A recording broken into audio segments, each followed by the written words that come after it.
빌립보서 3장 17절에서 21절입니다.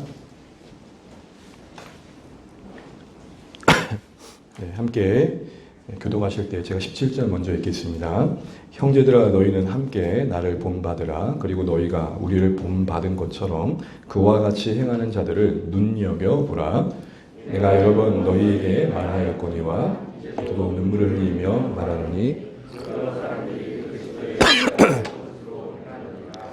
그들의 마침은 멸망이요 그들의 신은 배요 그 영광은 그들의 부끄러움에 있고 땅의 일을 생각하는지라.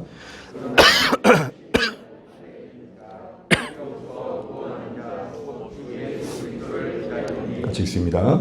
그는 만물을 자기에게 복종하게 하실 수 있는 자의 역사로 우리의 낮은 몸을 자기 영광의 몸의 형체와 같이 변하게 하시리라. 아멘. 자리에 앉겠습니다. 우리 앞뒤 옆에 인사 나누십니다.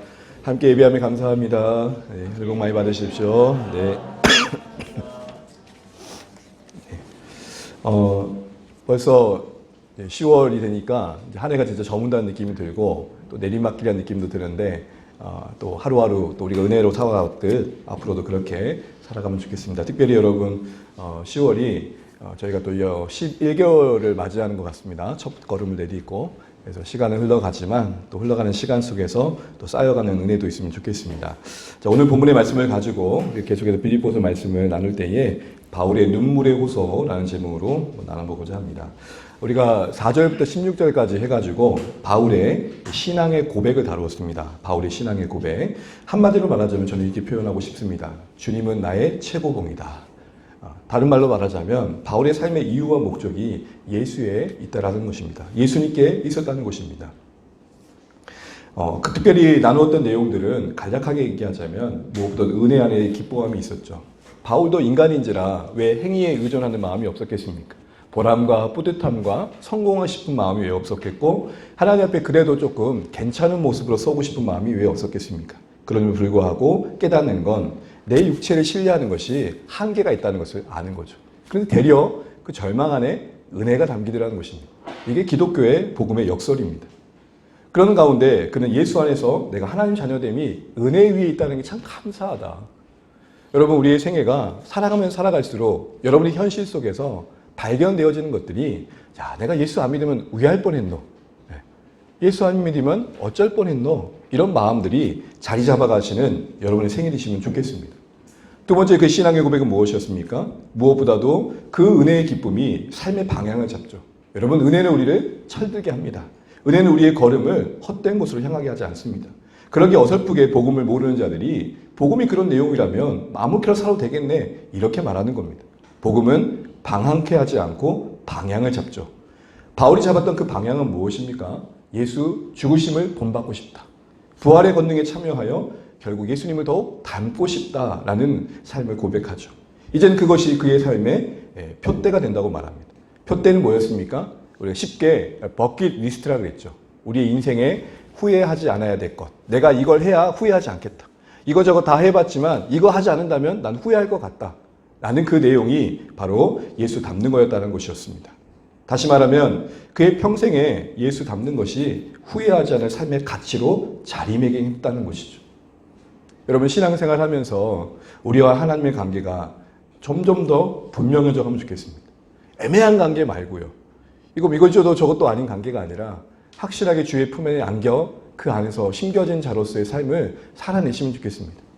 내가 인생을 살아가는 동안 내가 사는 이유가 하나님이시고 내가 살아갈 수 있는 힘의 근원도 하나님이심을 보여내시는 우리의 삶이 되면 참 좋겠습니다. 그러면서 그는 그 삶의 표대를 삼고 이런 각오를 말하죠. 내가 어디서든지 그대로. 이 말이 참 멋있는 것 같습니다. 어디서지란 말은 그의 앞날의 계획을 세우지 않겠다는 무계획주의를 말하는 게 아닙니다. 하나님의 주권을 신뢰하는 고백이죠. 내가 하나님 안에서 어떤 형편에 내던져줘도. 사역자인 저를 보게 되면 또 주변의 사역자들과 대화를 하다 보면 참 많은 계획을 세우는 분들을 보게 됩니다. 여러분 소위 라인이라고 들어보셨죠? 라인. 적어도 내 걸음의 앞날을 되돌아볼 때 지금 전도사 때 어떤 선택을 하는 게 장차 내게 유익될지는 상식 있는 인생들은 다 아는 겁니다. 그러니까 수도권에 사역자들이 다 모이는 겁니다. 좀 아쉽지만 안타깝지만 울산에서도 교회에서 사역자를 모신다 그러면 잘 안 옵니다. 희한하게 수도권을 거쳐 그래서 오신 분들이 오신 경우가 종종 있습니다. 제가 여기 있는 게 놀랍습니다. 어떤 형편에서든지 어디로 보내시든지 내가 어떤 자리에 주어지든지 거기서는 그대로. 무슨 말입니까? 표대로 삼았던 그 삶의 목적대로 살겠다는 것입니다. 부한 자와 함께하면 부한 자와 함께하는 삶 속에서, 가난한 자와 함께하면 가난한 자와 함께하는 삶 속에서, 또 내가 병들어 고생하면 그 현장 속에서 그대로 살겠다는 것입니다. 사랑하는 성도 여러분, 이런 신앙의 고백 이후에 오늘 우리가 살펴보는 내용은 무엇이냐면 바로 이 고백이 이제는 교회 가운데 어떻게 와닿기를 바라는지 바울의 중심이 담겨있는 내용들을 보게 됩니다. 그것은 한마디로 교회가 이런 자신의 삶을 본받는 거였습니다. 결국 자기의 이야기를 꺼내든 것이 자랑을 목적 삼은 게 아니라 교회를 세우고자 한 것이죠. 여러분, 우리의 인생의 이야기를 나눌 수 있습니다. 그런데 그 중심이 교회를 세우는 목적이시기를 주의 이름으로 축복합니다. 어느새 내 얘기를 하는 게 은연중에 내가 드러난 일들이 있을 수 있다는 것이죠. 그러면서 17절 상반절 같이 얘기합니다. 우리 설교 노트나 말씀 보시면서 함께 읽겠습니다. 시작. 형제들아 너희는 함께 나를 본받으라. 아멘. 여러분, 여기서 본받으라 라는 말씀은 사도 바울이 서신서 곳곳에서 교회를 향해 종종 하는 말이었죠. 가만히 보면, 어떻게 보면 좀 주제넘게 여겨지기도 합니다. 뭔가 좀 사람이 그러니까 자랑하는 듯한 그런 느낌을 갖죠. 자신을 너무 가대평가하고 또 뭔가 교회를 향해서 지도자에 대한 맹목적인 추종을 요구하는 듯한 뉘앙스도 없지 않아 느껴지기 때문에 그렇습니다. 그러나 여러분, 이 말을 하는 바울의 시선이 어디에 있는지 중요합니다. 이걸 요구하고 있는 바울의 시선이 자기에게 있지 않고 누구에게 향하고 있습니까? 예수께 향하고 있다는 것입니다. 그런 의미에서 본받으란 말의 의미는 다른 게 아니라 예수님을 따르는 자신의 삶처럼 빌립보 교회 성도들도 주님을 따랐으면 좋겠다. 그런 소원함에 담은 권면이었던 거죠. 그래서 여러분, 다른 서신서 중에 고린도전 11장 11절에 보면 그런 의미가 더 잘 표현된 같은 의미가 있어서 함께 읽어보면 좋겠습니다. 우리 고린도전서 11장 1절입니다. 읽겠습니다. 내가 그리스도를 본받는 자 된 것 같이 너희는 나를 본받는 자가 되라. 의미가 더 분명하죠. 자신을 본받으라는 말이 내가 예수를 향해 달려가듯 너희도 예수님을 향해 함께 달려가면 좋겠다. 이런 의미가 담겨져 있는 것이죠. 이런 의미에서 여러분 하나 생각해 볼 수 있는 게 있습니다. 그게 무엇입니까? 바울이 이렇게 말할 수 있었던 것, 자신이 본이 되어 누군가에게 본받으라고 말할 수 있었던 것은 그냥 할 수 있었던 말이 아니라 치열함의 결과였던 거죠. 무슨 말입니까? 빌립보 성도들에게 자신을 향해 본받으라고 말할 수 있었던 것은 그 자신이 먼저 예수님과의 거리를 좁히는 몸부림이 있었기 때문에 가능한 말이었다는 것입니다. 허울 좋은 겉면이 아니라 살아있는 겉면이 되기 위해 그는 혹여나 자신이 전하는 그 말씀에 혹시나 자기가 걸림돌이 될까 하는 생각에 말씀 앞에 우선적으로 자신을 세우는 1차 청중으로서의 자세를 잃지 않았다는 것입니다. 바꿔 말하면 뭡니까? 말씀의 진실함을 보이는데 목숨 걸었다는 것입니다.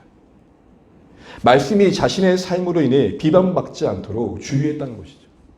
우리 모든 성도님들에게 요구된 삶이겠지만 특별히 사역자에게는 이 삶의 자세가 더 절실한 것 같습니다.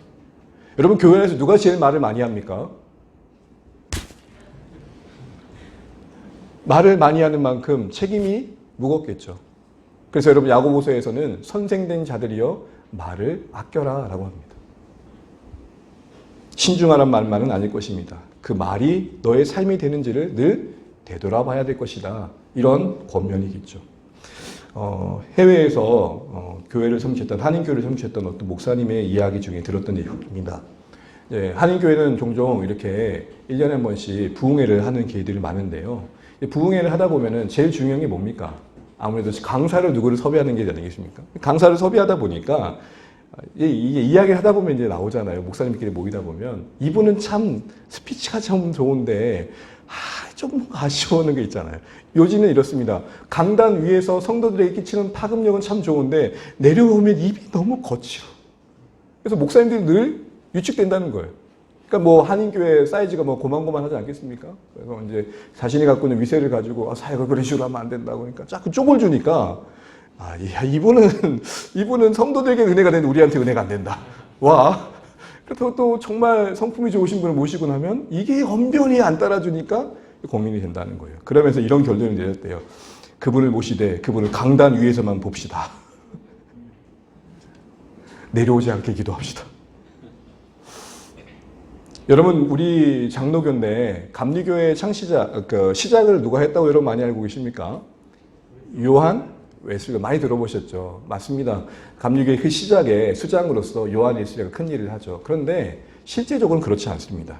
누가 그랬냐면 조지 휘필드라는 사람이 먼저 시작을 했습니다. 그리고 그가 영향력이 있었습니다. 18세기에 미국의 대부흥운동의 그 역사에 조나단 에드워즈 많이 들어보셨던 그분들이 쓰임받고 있던 그때입니다. 수많은 사람들이 복음 앞에 굴복하고 성령의 기이한 일들이 일어나는 현장이었습니다. 이 조지 휘필드 목사님은 웨슬러 목사님과 함께 이 감리교회에 어떻게 영향력 있는 지도급이었습니다. 근데 이제 이렇게 지도자들이 영향력 있는 사람들이 세우다 보면 한 명을 선택해야 되잖아요. 전체를 대표할 수 있는. 근데 이 웨슬러라는 사람이 된 거예요.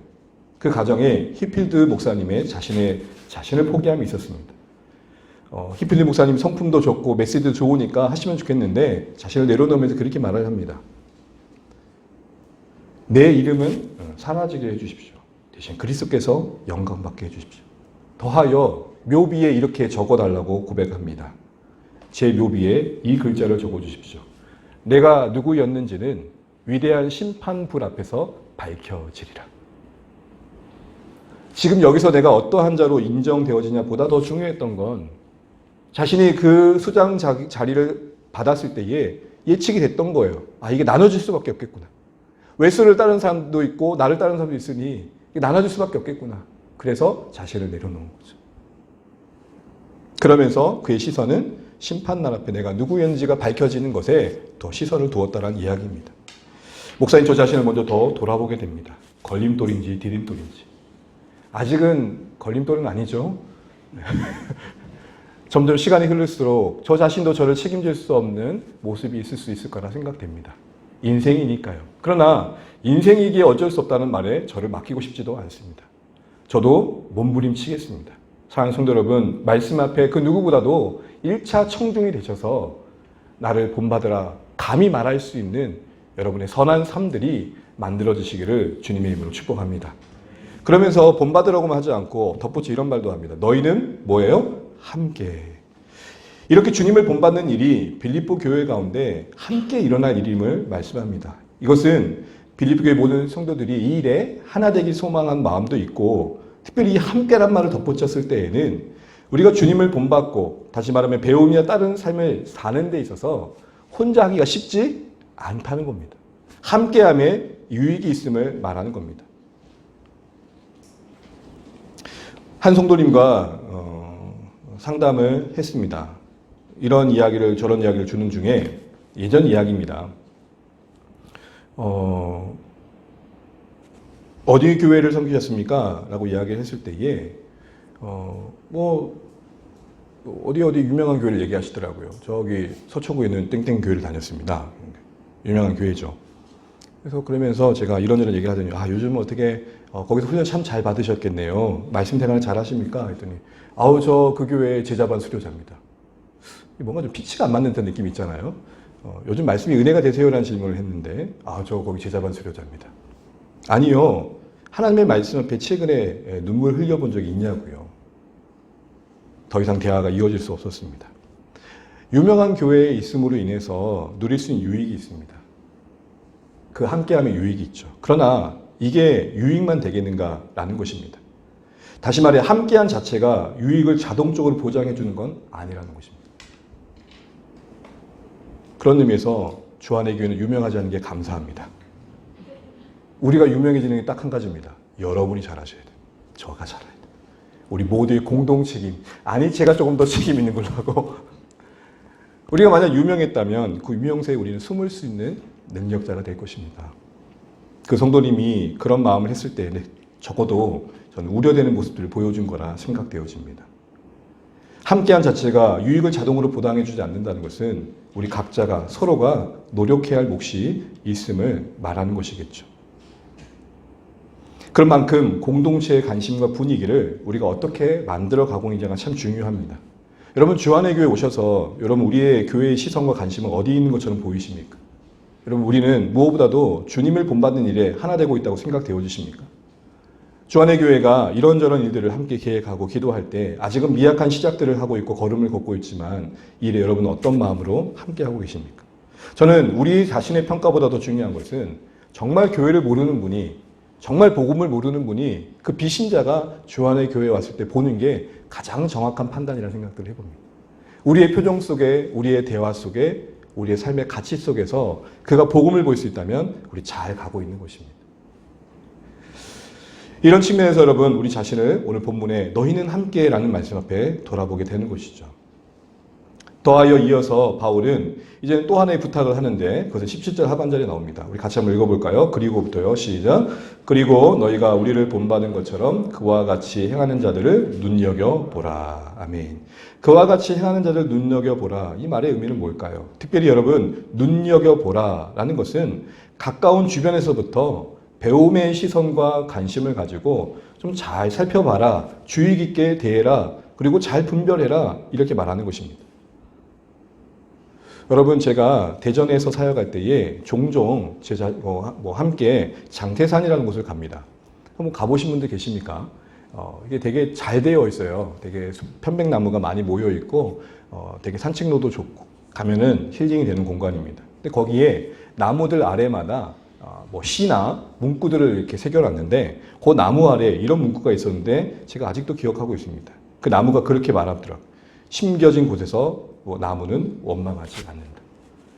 뿌리 내린 그곳에서 자라간다 라고 말하는 것입니다. 물론 나무는 심겨진 곳을 스스로 옮길 수 없기에 그렇게 보여지겠죠. 우리도 마찬가지입니다. 우리도 우리의 선택이지만 돌아보면 하나님의 인도하심과 섭리 아래서 돌이킬 수 없는 또 어찌해 볼 수 없는 상황을 갖게 됩니다. 그런 상황 속에서 여러분 우리는 어떻게 해야 됩니까? 거기서 눈여겨봐야 되는 겁니다. 왜 하나님 이곳에 나를 두셨는지. 오늘 바울은 서로 눈여겨보라는 것은 배움의 시선을 잃지 말라는 겁니다. 배종옥이란 여배우를 혹시 아십니까? 처음에는 연기를 못한다고 소위 그걸 전문용어로 뭐라 그러죠? 너 발연기 하냐? 이렇게. 네. 그랬는데 이분이 열심히 연습하고 또 하면서 또 가지고 있는 그 독특함 그걸 가지고 이제 유명세를 타죠. 이분이 책을 썼는데 그 책에 이런 타이틀이 나오더라고요. 배우라고 배우인 걸까? 저는 이렇게 적용해 봅니다. 우리는 서로 부부를 서로 뭐라 그러죠? 배우자. 서로를 통해 배우라고 배우자인 걸까?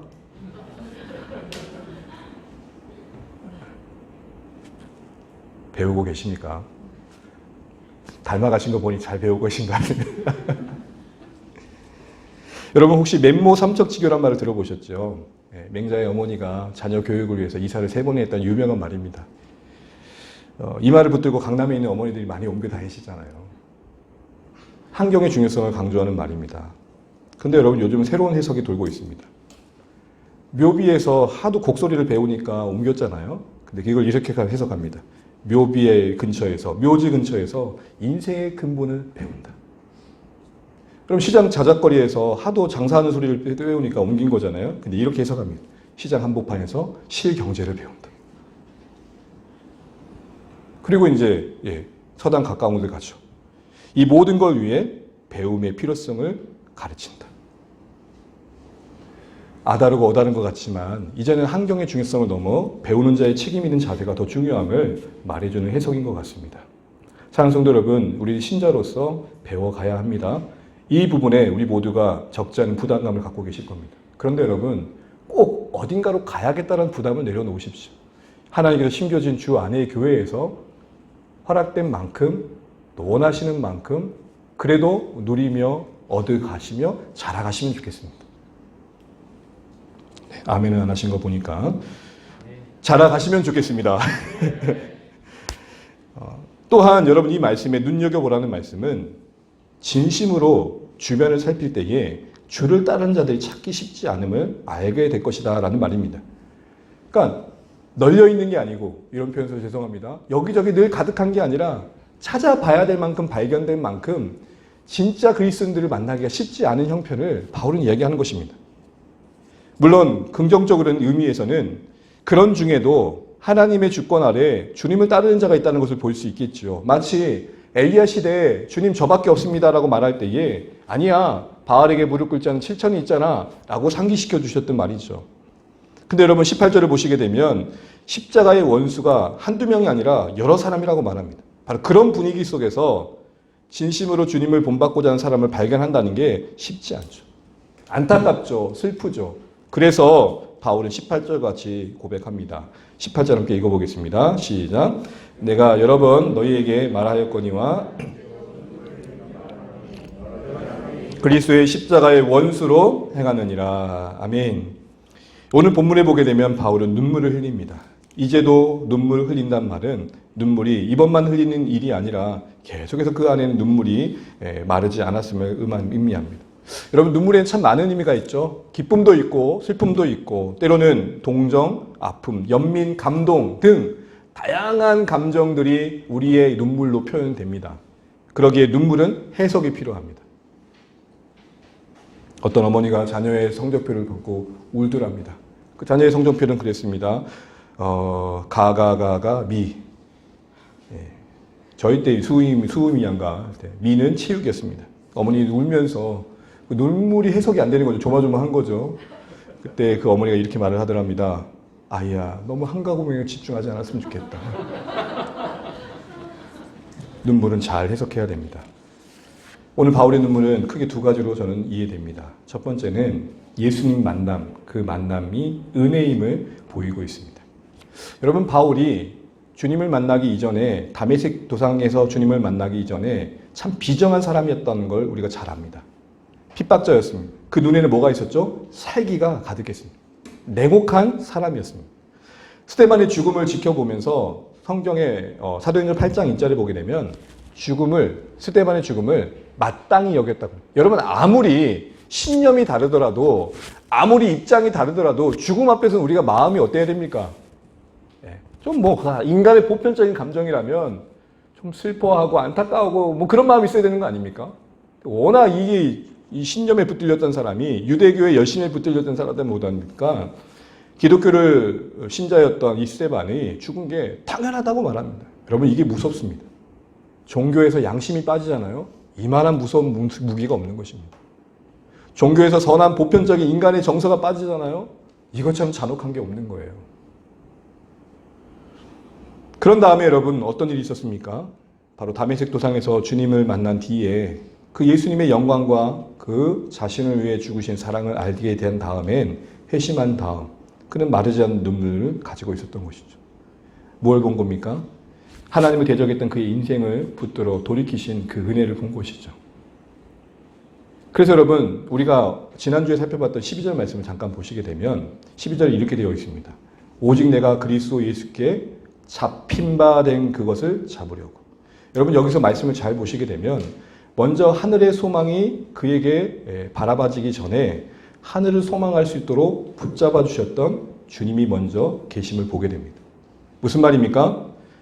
하나님에 의해 붙잡힌 바 된 것이 있었기에 하나님을 붙잡을 수 있었다는 것입니다.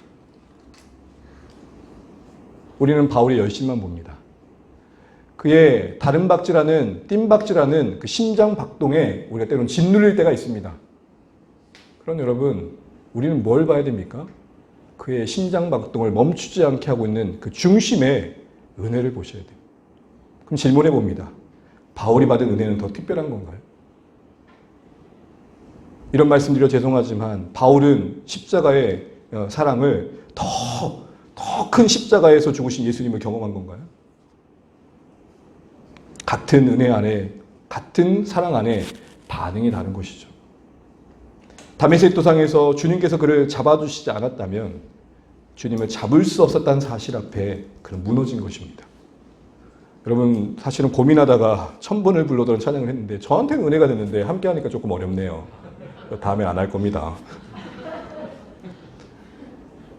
여러분 예수님의 이름을 몇 번 불러보신 것 같습니까? 수없이 많이 불렀을 겁니다. 물론 그때마다 감동이 될 때도 있고 감격이 될 때도 있었겠지만 오늘 찬양의 가성은 몇 번을 불러도 마르지 않는 감격의 눈물로 고백된다고 말합니다. 인생에 참 많은 문제들이 있지만 잘은 모르겠지만 적어도 이 은혜가 우리 안에 머문다면 걸음걸음 거둘 수 있는 힘은 적어도 주어지지 않을까 싶은 생각을 해보게 됩니다. 우리 모두 예배에 우리 스스로의 선택과 의지를 동원해 나오신 건 맞지만 이렇게 되어진 거 이전에 우리를 붙잡아 주신 은혜에 있었음을 보시면 좋겠습니다. 맞이하는 하루하루가 여러분이 눈을 떠 자연스럽게 허락된 시간들인 것 같지만 잠자는 내내 우리를 지키셨고 또 만물을 붙드시는 하나님의 주권 아래 허락받은 선물로 여겨주시면 좋겠습니다. 모든 일상 속에 감춰진 하나님의 손길이 깨달아져 일상 속에서 이런 은혜가 이어질 때에 오늘 바울처럼 우리는 눈물이 마르지 않을 것입니다. 그리고 이런 은혜의 눈물은 자연스럽게 이 은혜의 무지한 자들에 대한 안타까움으로 흘러가게 되어 있는 것입니다. 제가 캠퍼스 때를 기억합니다. 캠퍼스 때 방학하는 1년을 보내고 난 다음에 복음을 듣고 다시 한번 양육받는 중에 심장이 벌렁벌렁 할 때가 있었습니다. 지금은 그때를 생각하면 그때가 참 부러웠고 지금 참 생각하면 순전했던 것 같습니다. 그때에 캠퍼스 한복판에 전 전대를 나왔는데요. 그 가운데 봉지라는 곳이 있습니다. 봉지 한 곳에 앉아가지고 오고 가는 대학생들을 보면서 흐르는 눈물을 기억해 봅니다. 저들은 알까? 자신을 내어주신 그 하나님의 사랑을? 평생 사랑이라는 말을 제대로 들어보셨던 인생들 속에 이 사랑이 들려지면 어떻게 될까? 살아도 살아야 이유를 몰랐던 그들의 인생 속에 이 사랑으로 찾아오신 하나님의 생명의 선물을 알면 어떻게 될까? 그러면서 전하고 싶고 나누고 싶고 그 은혜 모르는 자들이 안타깝고 그런 마음이 충만했던 적이 있었던 것 같습니다. 우리 모두도 그런 기억들을 안고 계실 겁니다. 오늘 바울은 그런 눈물을 보이고 있는 것입니다. 떠났던 만큼 예수님이 십자가를 등진 만큼 허망한 인생을 향해 살고 있는 그들에 대한 안타까움, 그게 오늘 눈물로 호소되고 있는 것이죠. 돌이키길 바라는 간절함이 그 호소가 눈물로 표현되고 있는 것입니다. 여러분, 우리의 시선을 돌아보면 좋겠습니다. 십자가를 거스르는 이 세대 속에서, 아니요, 예수님의 십자가에 못 박은 세상 속에 살아가는 신자로서 상처 없이 살아갈 수 있을까요? 욕 안 먹고 살아갈 수 있을까요? 우리가 주님을 사랑하는 것 때문에 부득이하게 외면받은 선택들을 피할 수 있을까요? 왜 그렇게 깔끔하게 사시려고 그러죠? 왜 그렇게 욕 한 번 안 먹는 것을 신앙이라고 생각하시죠? 사랑하는 성도 여러분, 억울한 자리에 우리가 갈 수 있고요. 예수님 때문에 손해보는 자리에 갈 수 있다는 것이 우리에게는 이 시대 속에서 이해되어져야 됩니다. 상처 없이 살아갈 수 없고 눈물 없이 바라볼 수 없는 이 시대를 살아가고 있기 때문에 그렇습니다. 그런 의미에서 여러분 부탁드립니다. 우리 모두 더 십자가의 은혜 아래 강해지시기를 축복합니다. 다 나눌 수는 없지만 어제 메일을 쭉 살피던 중에 2019년 1월에 받은 메일을 봤습니다.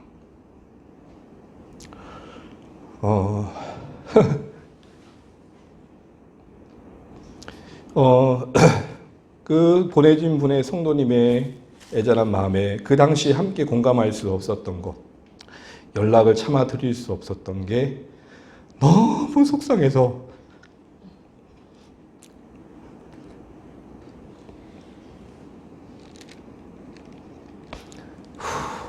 어제 내내 울었습니다. 지금도 어떻게 해야 될까 고민입니다.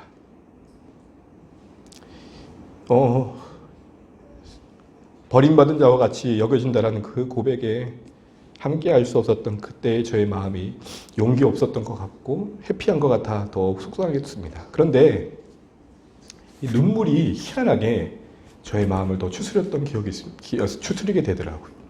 그분을 향해 눈물을 흘리면서 기도했고 교회를 위해 기도했습니다. 지금도 그 문제는 이런저런 모양으로 잔재되어 모두에게 아픔을 주고 있는 상황입니다. 그러면서 이런 생각이 들었습니다. 눈물 가운데 강해져야겠다. 눈물로 이겨내야겠다. 눈물로 품어가야겠다. 사랑하는 성도 여러분, 죄송합니다. 뜻하지 않은 눈물을 보였는데요. 우리 모두가 피할 수 없습니다. 십자가의 삶을 살아가는 동안 십자가를 못 박은 이 세대 속에서 살아가면서 상처 없이 눈물 없이 살아갈 거라 생각하지 마십시오. 여러분이 섬겼던 VIP들에게 배반당할 수도 있을 것이고 그렇게 신실하게 붙들었던 일들 속에서 버려진 바 될 수도 있을 것입니다. 그러나 그때 기억하십시오. 주님이 우리의 눈물을 닦으실 분이시며 그 눈물 속에서 더 일하실 수 있는 것. 그런 가운데 그가 안타까웠던 자들의 모습은 무엇이었습니까? 18절에 그리스도의 십자가의 원수로 행하는 자들이었습니다. 십자가의 원수란 말이 뭘까요? 십자가의 용서와 삶을 외면하는 거였습니다. 크게 두 가지 입장이었습니다. 첫 번째는 자기의 의를 신뢰하는 가운데 십자가의 용서와 은혜를 필요로 하지 않았다는 것입니다. 십자가가 우리에게 주은 은혜가 무엇입니까? 하나님께 용납받고 인정받고 영원한 생명을 얻는 길을 허락받은 거잖아요. 근데 그것을 자신들의 힘으로 해보려고 십자가를 거부했다는 것입니다. 그게 십자가의 원수입니다. 또한 십자가의 길을 가야 할 제자로서의 삶을 부정했다는 것입니다. 다시 말해 종교적인 행위였던 할례를 행한 것 그만으로 만족했다는 것이고 또한 자신들만의 신앙적 체험 안에만 머물렀다는 것입니다. 신자들에게 요구되어지는 누군가를 향한 섬김, 희생에 전혀 무관심했다는 겁니다. 그러니 자기 숭배였던 것이죠. 이처럼 십자가의 원수를 행했던 자들은 과거만의 문제가 아니라 오늘에 이어지고 있습니다. 오늘도 자신들의 신앙의 행위 안에 그 흡족함에 신앙을 전부로 여기며 사는 분들이 계십니다. 또한 무엇보다도 변화산에 머물고 있었던 베드로처럼 그 신앙적인 경험과 자신만의 체험 속에서 그것을 최고로 여기며 그것을 누리지 못하는 사람들을 오히려 신앙 없이 여기며 자기 숭배 속에서 신앙을 이어가는 분들이 계십니다. 옳고 그름을 따지는데 정신이 없습니다. 봤냐 보지 않았냐에 따지는데 정신이 없습니다. 이런 십자가의 원수로 이야기되어지는 인생들이 우리 주변에도 있을 수 있습니다. 신자인 우리도 순간순간 내 의를 붙들고 있고 실패를 묵상하고 있고 하나님의 넓으신 품을 외면하고 있다면 십자가의 원수가 되는 겁니다. 마치 그것은 십자가에 자신을 내어주신 주님의 희생이 부족하게 여겨지는 것이기 때문에 그렇습니다. 십자가를 모욕하는 것만이 모욕이 아니라 십자가를 충분하다 여기지 못하는 것도 모욕인 것이죠. 그런 가운데 19절에 보게 되면 이 십자가의 원수들이 당시의 원수들의 특징을 바울은 또 이야기합니다. 우리 19절 한번 읽어보겠습니다. 시작. 그들의 마침은 멸망이요 그들의 신은 배요 그 영광은 그들의 부끄러움에 있고 땅의 일을 생각하는 자라. 그들의 마침은 멸망이라는 말을 주목해 보시면 이 마침은 끝을 말하고요. 하나님의 심판대 앞에 설날을 말합니다. 근데 그때 그 순간에 그들은 뭘 맞이한다고요? 멸망을 맞이한다. 이 말의 의미는 무엇입니까? 그들이 붙들었던 모든 의, 곧 그 행위들이 아무런 도움이 되지 못함을 확인하게 된다는 것입니다. 그때서야 그 자리에 서서야 자신들은 괜찮을 거라 생각했던 그 순간에 아무것도 아니었음을 확인하게 된다면 얼마나 안타까울까요? 여러분 성경에 이런 고백이 있습니다. 누가 거룩하신 하나님 앞에 서리요. 여러분 이 선포 앞에 신자된 우리는 준비되어 계십니까? 우리가 예수 안에 있으면 충분히 준비되신 겁니다. 우리의 연약함과 부족함과 상관없이 예수 그리스도로 충분하기 때문에 그렇습니다. 그런데 그렇지 않다면 아직 준비되지 않으신 겁니다. 또한 그들이 신은 배라고 말합니다. 여러분 이 배의 의미는 뭘까요? 의미적으로는 은유적으로는 욕망을 상징합니다만 객관적인 문자적인 의미는 음식물을 소화하는 우리 소화기관을 말합니다. 그런데 많은 해석은 후자에 둡니다. 왜 그러냐면 유대주의자들이 음식법을 기준으로 뭘 먹냐 안 먹냐가 마치 배때기를 섬기는 것과 다를 바 아니다 라는 조소 섞인 말을 하고 있는 것입니다. 너희들이 하나님을 섬기는 게 아니라 그 배를 섬기는 거지. 몸을 섬기는 거지. 음식법에 집착하는 유대주의자들을 조소하는 겁니다. 뱃속에 무엇이 들어가는지가 더 중요한 거예요. 그게 신앙의 가치가 돼버린 거예요. 비꼬는 말로 바울이 야 니들은 하나님이 아니라 배를 섬기냐? 이렇게 말하는 겁니다. 여러분 오늘날도 신앙의 규칙이 종교가 된 분들이 참 많습니다. 현대판 배를 숭배하는 자들의 한 예는 음식법만으로 신앙을 말하려고 했던 당시의 사람들처럼 어떤 특정한 행위를 하지 않는 것 자체를 신앙 가치로 절대화합니다. 예를 들어서 술, 담배 하지 않는 거로 경건한 사람인 양 자처합니다. 여러분 술, 담배 하지 않는 것만으로 우리는 경건해집니까? 절대자이신 하나님이 예배되어지고 섬겨지는 게 아니라 규칙을 절대화하더라는 겁니다. 자기만의 하나님을 섬기는 방식을 절대화하더라는 것이죠. 그래서 신앙의 본질인 하나님과의 사귐은 중요하게 여겨지지 않고 또 그 밖에 주님을 아는 자로서의 윤리적인 삶에 무관심하고 그 행위 자체가 전부가 되더라는 것입니다. 여러분 교회 안에서 이런 분들을 많이 보게 됩니다. 신앙의 어떤 특정한 행위가 절대화되고 그것을 하냐 안 하냐로 신앙이 있음을 판단하는 것이죠. 여러분 가끔 그래요. 우리 신학생들, 여러분 신학생들이 하는 말이에요. 셰플 때 새벽에 저희는 이제 뭐 6시에 예배 드리긴 합니다. 빠른 시간 아니지만. 그러면서 참 부끄럽지만 우리가 예를 들어서 30번 예배를 드려야 된다면 그 중에 한 5번 빼먹을 수 있는 권한이 주어져요. 그러니까 세는 거예요. 오늘 몇 번째, 우리 한 4번 빼줄 수 있다. 왜냐하면 이제 너무 레포트가 많으면 밤도 새고 그러다 보니까. 그러면서 다들 그래요. 도대체 새벽 예배는 누가 만든겨? 그래서 옆에 길선주 장로. 아이 그분이 만들었지 뭐. 사랑하는 여러분, 옳고 그름의 문제를 따지자는 게 아닙니다. 무엇이 본질인지를 놓치고 비본질이 절대화되는 걸 주의하시길 바랍니다. 우리 각자의 기질과 성향과 성품에 따라 어울리는 신앙의 방식들이 다 다를 것입니다. 그러나 중요한 건 하나님을 사랑하는 겁니다. 중요한 건 하나님의 사랑이 흘러가는 것입니다. 이런 은혜가 우리 가운데 있기를 축복합니다. 또한 이들의 원수의 모습은 무엇입니까? 그들은 영광을 부끄러움에 두드라는 것입니다. 참 웃깁니다. 여기의 부끄러움은 신체의 부끄러운 부분을 말합니다. 여러분 할례는 남자의 생식기 했잖아요. 거길 말하는 거예요. 근데 거기에 할례를 행했다는 것만으로 뿌듯해한다는 거예요.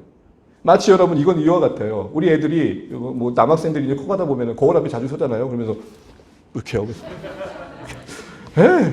이게 뭐 하는 짓이에요? 이게 뭐예요? 그들의 영광을 거기에 두는 거예요. 부끄러운 부분에. 주여. 그 부끄러움을 자랑하더라는 거예요. 이 말은 뭐예요? 곧 그 부끄러움이 부끄러움인지 모르고 영광으로 여긴다는 거예요. 오늘날도 자기의 허망한 자랑들, 욕망과 권력에 취해 그것이 부끄러움을 모르는 사람들이 얼마나 많습니까? 부끄러워야 할 것이 영광이 되고 있는 이 시대를 보십시오. 부끄러움을 수치로 알면 소망이라도 있을 텐데. 무엇이 부끄러운지를 모르는 이 시대 속에 우리가 살아가고 있는 것 같습니다. 요한계시록 3장 17절 말씀 함께 읽어봅니다. 시작. 내가 말하기를 나는 부자라 부유하며 부정한 것이 없다 하나 내 공고한 것과 가련한 것과 가난한 것과 눈먼 것과 벌거벗은 것을 알지 못하는도다. 여러분 이 계시록 3장 17절 말씀은 라우디에 교회에 했던 말씀입니다. 너희는 이렇게 뜨겁지도 차갑지도 않니 하면서 그들의 신앙의 정체성을 말합니다. 그들이 스스로를 부유하게 여기니 열심히 나올 수 없었던 것이죠. 분명한 태도가 나타날 수 없었던 것입니다. 그래서 본질을 말씀하시는 겁니다. 너희 실제를 봐라. 너희의 부끄러움을 제발 직시해라. 직면해라. 여러분 우리의 신앙도 매일같이 주님 앞에 설 때마다 확인되어진 이 부끄러움이 있어야 은혜를 구하겠죠. 나는 아무 잘못 없는데 누가 뭐라 하면 얼마나 속상해요. 또한 이들은 총체적으로 이렇게 할 수밖에 없었던 게 땅의 일만 보였기 때문에 그렇습니다. 그래서 땅의 일을 생각하는 자라는데 원문의 맥락은 그렇습니다. 땅의 일만에 마음을 두는 자. 현실의 영역에 우리는 두 발 딛고 살아가야 됩니다. 문제는 거기에만 마음을 두는 걸 경계해야 된다는 거죠. 그들이 보여지는 할례 그리고 그들의 당연의 자랑을 험한 곳에 둘 수 있었던 이유는 현실이 전부였기 때문에 그렇습니다. 현실이 전부면 그렇게 됩니다. 여러분 이건 한때 오래된 일이긴 한데요. 지금도 야생꽁을 이제 사육하는 게 이제는 뭐 보편화됐잖아요. 초기에 야생에 있는 꽁이 날아가니까 잘 날지 못해도 하늘 나니까 사육한다는 게 쉽지 않단 말이에요. 근데 사육한다는 현장에 가서 누군가 가봤더니 희한하게 얘네들이 다리에 발에 묶여있지도 않고 뭐 발이 부러진 것도 아닌데 닭처럼 꽁 대신 닭이라고 닭처럼 모이를 쪼면서 지내더래요. 가만히 보더니 어떻게 된 거예요? 했더니 그 머리를 보세요 했더니 안 그래도 저 꽁 머리 이만하잖아요. 이 조그만한 대가리. 여러분 대가리는 표준어이죠. 동물은 대가리예요. 머리가 아니에요. 이거 아닙니다. 이 대가리 머리에다가 썬캡을 씌워놨던. 그러니까 이제 꽁의 입장에서 보면은 이렇게 돼요. 그러니까 얘네들이 안 보여. 꽁의 심리가 두려우면 날지 않는답니다. 그러니까 하늘이 없는 것 같지. 그러니까 날 생각을 안 하는 거야. 썬캡 하나에 발목이 묶인 인생들. 하늘이 닫힌 줄 알고 날지 못함. 그럼 이야기를 제가 들으면서 우리를 봅니다. 저를 보고요. 여러분, 누가 또 이런 얘기를 하더라고요. 목사님, 그럼 꽁이 이러고 있다 이러면 되지 않겠습니까? 그건 사람이고요. 그러니까 꽁이죠. 사랑하는 성도 여러분, 닫힌 하늘 아래 땅은 전부일 수밖에 없습니다. 약속된 소망이 희미해지면 현실은 더 분명해지게 와닿습니다. 그래서 여러분, 바울은 20절과 21절처럼 이어 권면합니다. 함께 읽습니다. 그러나 우리의 시민권은 하늘에 있는지라 거기로부터 구원하는 자 곧 주 예수 그리스도를 기다리노니 그는 만물을 자기에게 복종하게 하시는 자의 역사로 우리의 낮은 마음을 자기 영광의 몸에 형체와 같이 변하게 하시리라. 이 말씀에서 여러분, 저는 두 가지를 한번 주목해 보면 좋겠습니다. 당시의 빌립보 사람들에게는, 여러분, 로마는 저 먼 나라였지만 로마의 속국으로 식민지로서 로마에 속해 있다는 것, 그리고 그들이 로마 문화에, 로마의 법에 혜택을 보고 있다는 것을 자부심으로 여겼던 로마 시민권자들이었습니다. 그래서 그들은 황제를 구원자로 생각했던 게 당시에 빌립보 성도들이 있었던 곳의 사람들의 의식세계입니다. 이런 상황 속에서 바울은 다시 한번 눈을 들어서 눈에 보이는 그 근엄한 황제가 아니라 영광의 왕이 우리 주 예수 그리스도심을 다시 한번 보게 했던 것입니다. 무슨 말입니까? 진정한 구원자는 하늘에서 오시는 주 예수 그리스도시고 너희는 그곳에 속한 시민권자로서의 자부심을 회복해야 한다는 것입니다. 땅의 노예로 살다가 멸망으로 치닫는 십자가의 원수에 미혹되지 말고 하늘의 소망을 둔 신민답게 다시 오실 주님을 고대하며 살라고 권면하는 것입니다. 그러면서 이 한 가지를 다시 한번 덧붙입니다. 주님을 기다려라 라고 하면서 구체적으로 뭘 이야기합니까? 우리 21절, 그는 만물을부터 거기 한번 다시 한번 읽어보고 말씀을 읽겠습니다. 시작. 그는 만물을 자기에게 복종하게 하실 수 있는 자의 역사로 우리의 낮은 몸을 자기 영광의 몸의 형체와 같이 변하게 하시리라. 아멘. 만물을 복종하게 하실 수 있는 역사, 그 능력으로 낮은 몸을 영광의 몸으로 바꾸실 날이 그날이 될 것이다 라고 말합니다. 여러분, 이 말씀이 당시의 신자들에게 또 오늘 사는 우리에게 무엇을 격려해 주시는 겁니까? 이 말씀을 이해하기 위해 우리는 낮은 몸을 다시 한번 묵상해 봐야 됩니다. 여러분, 우리는 예수를 믿어 신분상 하나님의 자녀이지만 여전히 예수 믿기 이전과 다를 바 없는 몸을, 이 몸덩어리를 안고 삽니다. 이 몸을 성경은 낮다 그럽니다. 비천하다는 말입니다. 이유는 고통에 너무 약합니다. 질병에 너무 약하고요. 그리고 유혹에 너무 약합니다. 그리고 때로는 너무 악합니다. 그런데 이 낮은 몸을 끼어안고 사는 우리가 신자가 된 이후에 이 낮은 몸이 고통인 이유가 뭐죠? 우리 안에 일어난 하나님에 대한 선한 마음 때문에 그렇습니다. 이전엔 내 낮은 몸은 나와 친구였습니다. 나와 벗이었고요. 그런데 이제는 내 안에 일어난 새로운 하나님을 향한 선한 마음들은 이 낮은 몸에 걸려 넘어질 때가 참 많습니다. 악한 자의 던진 유혹 앞에 내 안에 적과의 동심이라도 하듯 내 안에 또 다른 적은 그 악한 자와 친구가 되어 나를 굴복시킵니다. 아니, 그래야 되는데 어느새 그 자리에 서 있는 우리를 봅니다. 내 오늘 입을 지키리라 하고 회사에 나갔는데 이씨, 저씨, 아이씨, 오케이 말하는 말이 나오죠. 그게 낮은 몸입니다. 이 몸을 안고 사는 신자들은 때로는 우리의 그 현실이 못마땅하고 보잘것없고 불만스럽습니다. 좀 멋져졌으면 좋겠는데 그렇지 않죠. 주일에 여러분, 제가 양복 입고 이런저런 말을 쏟아내지만 다를 바 없는 저의 모습입니다. 근데 성도들아, 너희들에게 짐스럽게 여기는 그 낮은 몸이 영광스럽게 될 날이 온다. 사자밥이 되어 두려워 떨고 있고 하형의 재료가 되어 덜덜 떨고 있는 신자들을 보며 너희들의 그 낮은 몸이 너희들의 고통을 더할 것이다. 그러나 불태워 없어질 몸이 아니다.